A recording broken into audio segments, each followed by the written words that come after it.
Hey guys, Kyle, the Death Knight of Anime here, bringing you my review for One Piece chapter 973. And you know what? So first and foremost with this chapter, let's just get into it. Uh, we get the reveal not only that Kyoshiro is in fact Denjiro and assumed that identity in order to protect Hiyori after Kawamatsu got captured, but that he also assumed the identity of Ushimitsu Kozo in order to secretly help the citizens of Wano. And when it comes to both of these reveals, in themselves are not all that shocking. It's one of those where it became more and more obvious based on Kyoshiro's actions throughout the arc thus far that he was that he was both of these people. But the key thing to take away from this reveal is Denjiro's current position is Denjiro's current position within Orochi's government, and what the promise he made Hiyori keep all means. Because you see, when it comes this reveal of Denjiro being Kyoshiro and being like from the head of the current head of the Yakuza in place of the current head of the Yakuza, it shows us he not only used the name of Kyoshiro as a means in order to take over as leader of the Yakuza in place of Hyogoro and protect Hiyori, but by doing so, it even though it weirdly prevented. It's one of those very ironic things where even though he ended up joining forces with Orochi, he ironically still managed to keep the Yakuza from truly falling under Orochi's control, and like I said, using that exact same influence, Denjiro was able to amass an even larger organization of Yakuza than pretty much Hyogoro, one that we could probably say is at this point secretly allied with those who fight to continue Oden's legacy. And right now, with what we've seen, that puts Denjiro in the best yet most dangerous position in order to dismantle Orochi's government from the inside out. Then after that, rejoin his friends and allies in order to take on Kaido.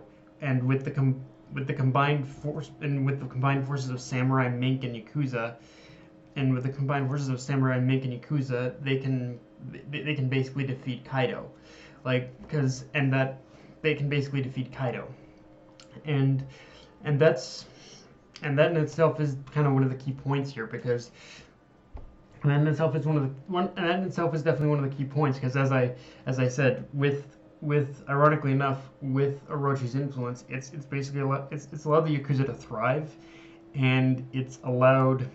It's kind of ironic, but again, in Orochi's attempt in order to have the Yakuza on his side so they don't turn against him, Orochi also gave Denjiro the perfect opportunity in order for him and the Yakuza in order to do just that. And yes, and so when the time comes in order to take on Kaido, that he can basically easily betray Orochi, and then get revenge for Oden's death, and then rejoin with the others, and just take on Kaido from there. In fact, just the mere fact that they've both got the Minks on their side, and a larger force of Yakuza on their side in order to team up with the Samurai.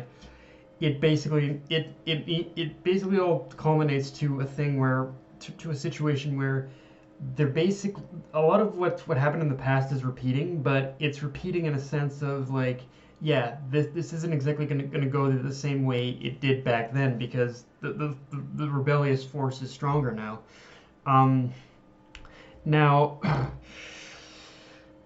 Now that's of course the tone I'm getting from Denjiro's whole secrecy about this whole thing. Anyway, is that he wants to do things from the inside first.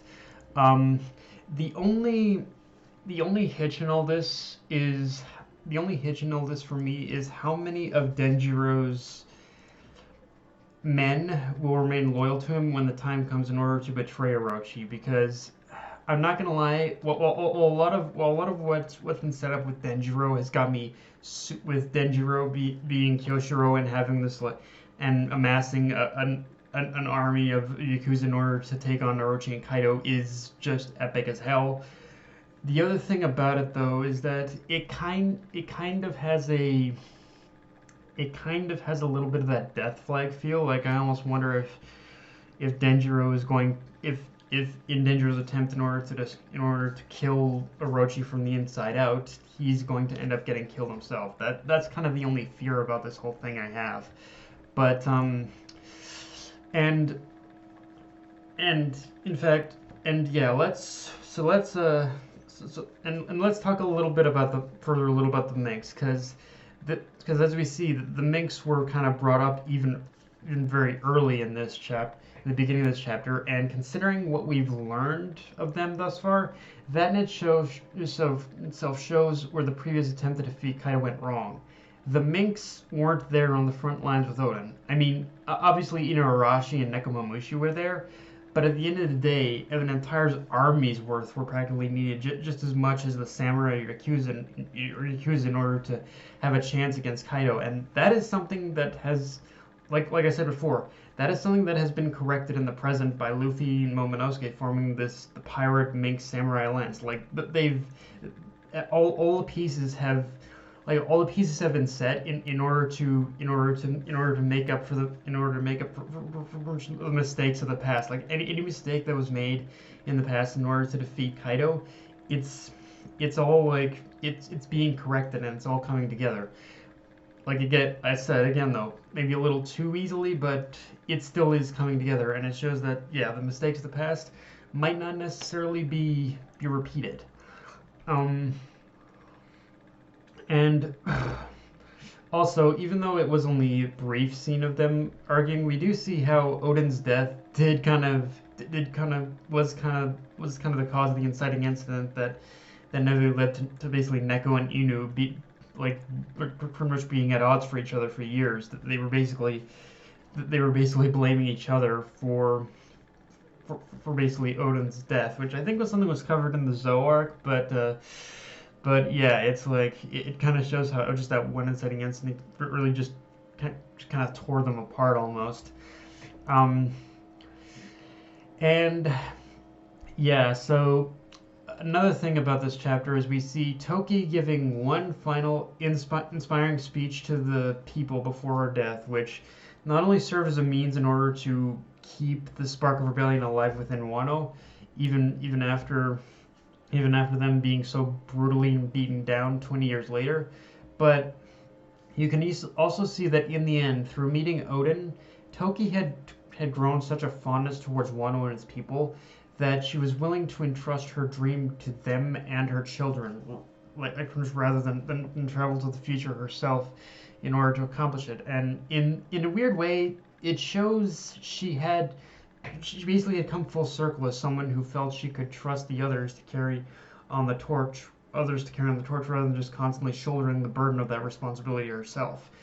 And in that respect, there is weirdly a little bit of a parallel to Otohime as well, where in the end she basically ended up like passing in her death. She ended up passing on her dreams, her ambition to her family, and she did the same here with hers, except in.